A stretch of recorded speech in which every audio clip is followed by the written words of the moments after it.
Oh, it's time for my favorite radio program. I think.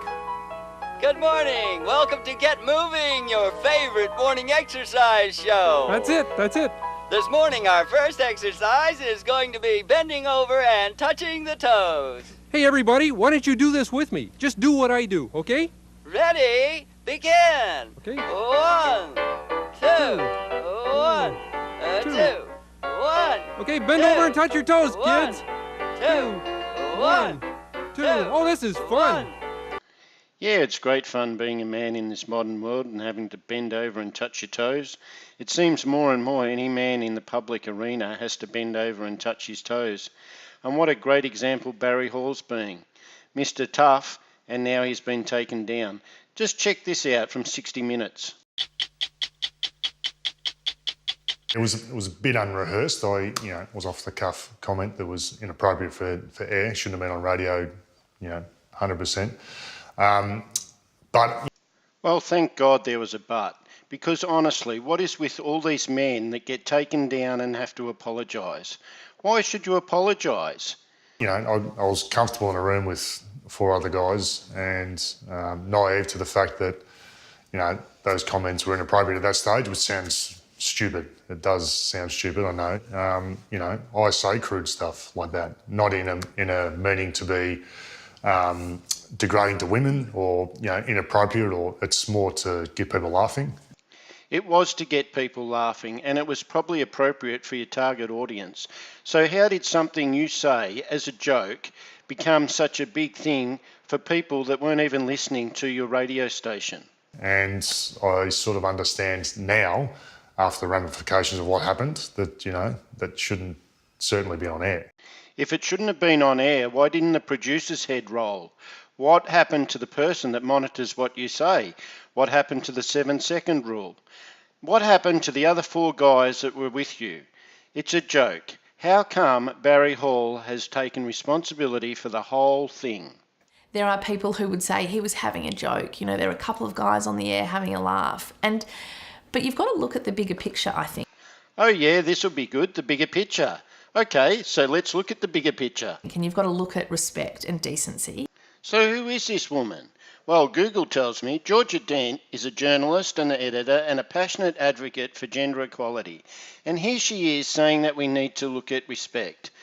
Do you wonder if she actually means we need to look at agendas? And I think I get frustrated when people try to couch, this outrage machine as being, manufactured. Well, maybe it really is manufactured. I think it's outrageous that being civil is apparently beyond a lot of people. Because in my view, a lot of what some people would say is PC or is actually maintaining standards of decency. Standards of decency that I think we would say have been accepted as part of civil society for a long time. How quickly did the reaction occur? Well, I felt it the next day. The phone started to ring and I started to got my right whack on social media and, the trolling and all that sort of thing. And I'll be perfectly frank, I'm not the most educated person in the world. I completed Year 10 and that's about as far as my education went.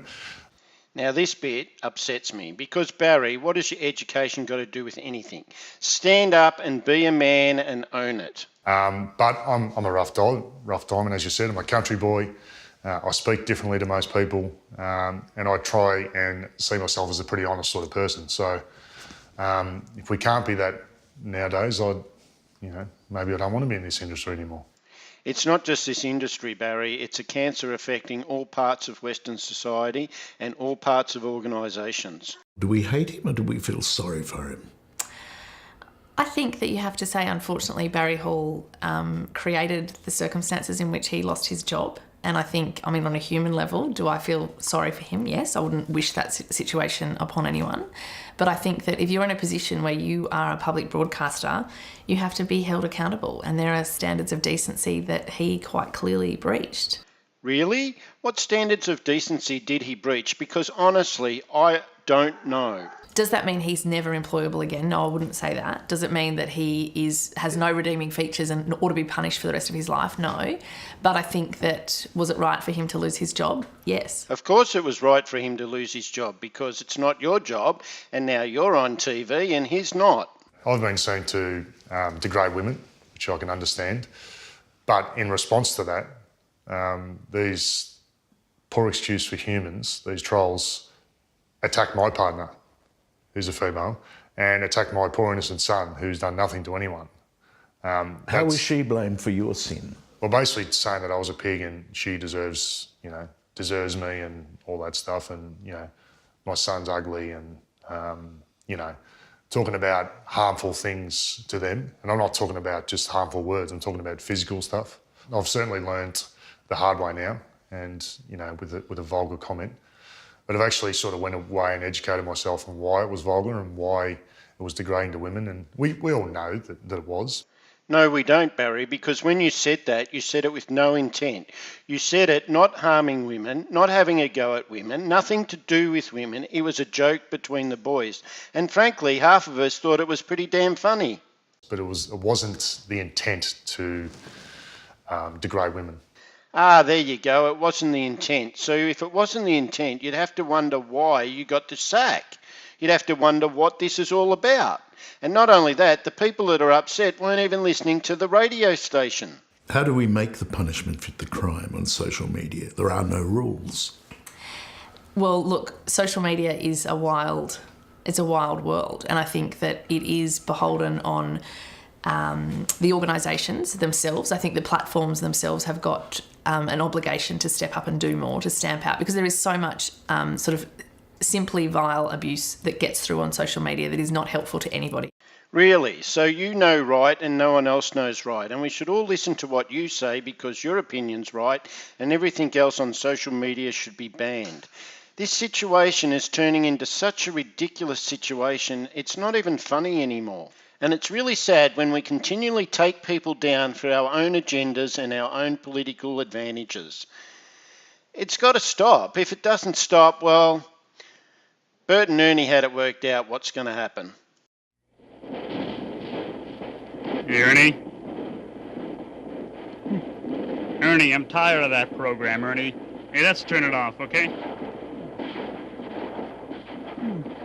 Ernie?